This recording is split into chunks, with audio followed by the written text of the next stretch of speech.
Okay, here we go. I think the only guy that we had that did not make it into the end was Hippolyte. He had a knee. So, I told the guys in the locker room a minute ago, it really feels like I'm on repeat here. Just these guys are finding a way to fight until the end and win these games. And so, once again, not our prettiest game. We had a number of things go on and, drops on offense, and just we weren't playing consistent or efficient football on that side. And then defensively, we had a couple explosives. They doubled up on us at halftime there with the field goal before the half, and then the touchdown out at halftime. And, it's easy to feel the momentum swing in their favor, and yet our guys didn't waver. They stayed consistent with it and fought until the end. Give their guys a lot of credit. That's a really good defensive front. I thought they came out and competed and made it really challenging for us on offense. And I think this quarterback that they have is going to be a really good player for a long time as well. So,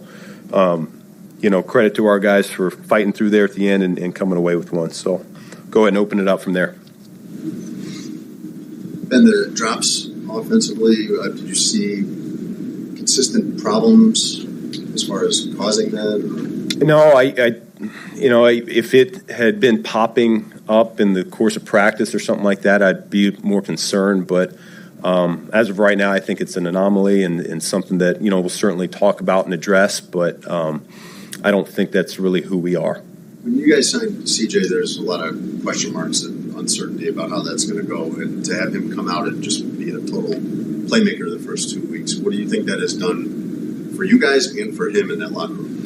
Well, I would say this. I gave him one of the game balls, and he kind of alluded to it. You get football taken away from you, which he felt like last couple months that's his story. And now he's here with a bunch of guys rooting for him, and he's grateful for the opportunity. And so it gives you just a greater sense of appreciation. And so he's always been a phenomenal football player. I think he's found a good home here in Chicago. Our guys are gravitating towards his swagger, his playmaking ability. I think he's quickly becoming one of us. So certainly not surprised by his performance. I've seen it for a long time now. How would you describe the way that Caleb made plays with his feet in the fourth quarter, especially? Yeah, I tell you, he looks like a Houdini back there in the backfield because, like I said, that's a really good pass rushing front that they've given a lot of teams fits. I think Burns is leading the NFL in sacks, and so there are times where he's trying to escape and making some things happen. He had a couple throws down the field, but like you said, over 50 yards again rushing for the second week in a row. And I thought in the fourth quarter there we really needed that as a shot in the arm to end up winning that ball game. So credit to him. And how do you weigh the strong finish, versus putting yourself in that position in the first place?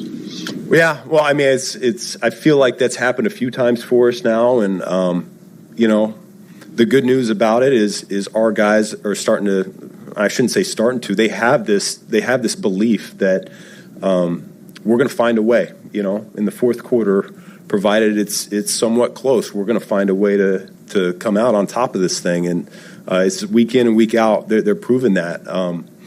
Now we'd like to take it to the next step as a football team to where we're up by a score or two in the fourth quarter early on, and we can shut the teams out that way. But that's hopefully next week. We'll take them as they come. But once again, we found a way to win, and that's the most important thing. You talked about wanting to be at your best by December, and you said the last couple of games, this hasn't been your best performance, but to be 6-3 despite that, to have that much headway in the standings, what do you think that gives you as far as an opportunity as you're trying to fix things? Yeah, well, I see improvement.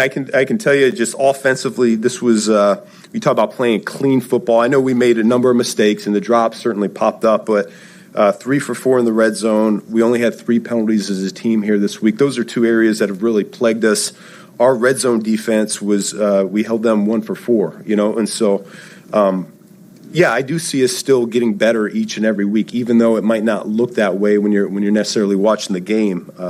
There's growth. There's growth each and every week right now. So you're right. We got to continue to get better. We got some really good opponents coming up here, and we will be playing our best football in December. It seems in those moments of improvisation that Caleb seems to be at his strongest.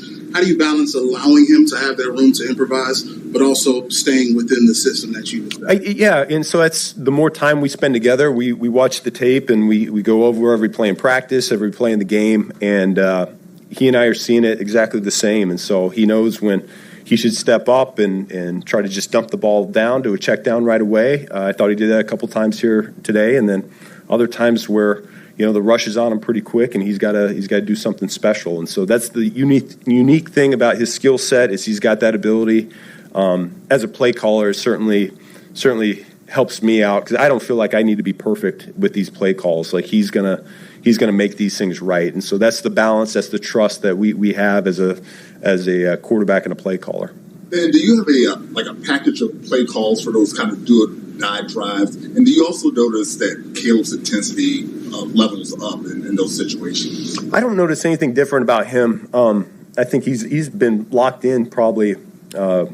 This week in particular was probably his best week of preparation, just as a whole, from start to finish. And so I feel like he was locked in from the moment I saw him this morning up until that last drive. And so I think he's doing a good job with all that. But, yeah, I mean, there are certain plays that we have for certain situations, but more often than not, I'm thinking players instead of those particular plays. Who can we get this ball to that's going to come through for us? Hello everybody, welcome in here to the Truth Serum. JoeyWagnerTheTruth Wagner with you. We are through the early window of the games in the National Football League, and let's start going through it here. In Chicago, the matchup between Jackson Dart and Caleb Williams. Jackson Dart left the game with a concussion. His status for next week is unknown, but Russell Wilson came in and blew the football game. Comeback win for Caleb Williams in Chicago, 24-20 the final there. Chicago, a 6-3 start to their year at the midway point. Also going on in the NFL today, the Colts with a comeback win, come from behind win over in Berlin. Jonathan Taylor went off for 32 carries, 244 yards, and 3 rushing touchdowns. The Colts win in overtime. They're 8-2 on the year. Also, the Dolphins defeat the Bills, a blowout in Miami. Some confidence for the Dolphins. They're 3-7 after the win. Ravens beat the Vikings. Jets over the Browns. And what a comeback in Houston. The Texans down by 19 to start the fourth quarter. They outscored Jacksonville 26-0 in the fourth quarter to come back to win 36-29. That is the final there. We will get you the best post-game pressers from the early window. We will get you the best post-game pressers from the 425 window, and we will see you for Sunday Night Football, as it will be the Pittsburgh Steelers and the LA Chargers. We will be live for that. That is an 8:20 p.m. kickoff. But thank you so much for watching the post-game press conferences here in the early window, in the middle window today for the NFL.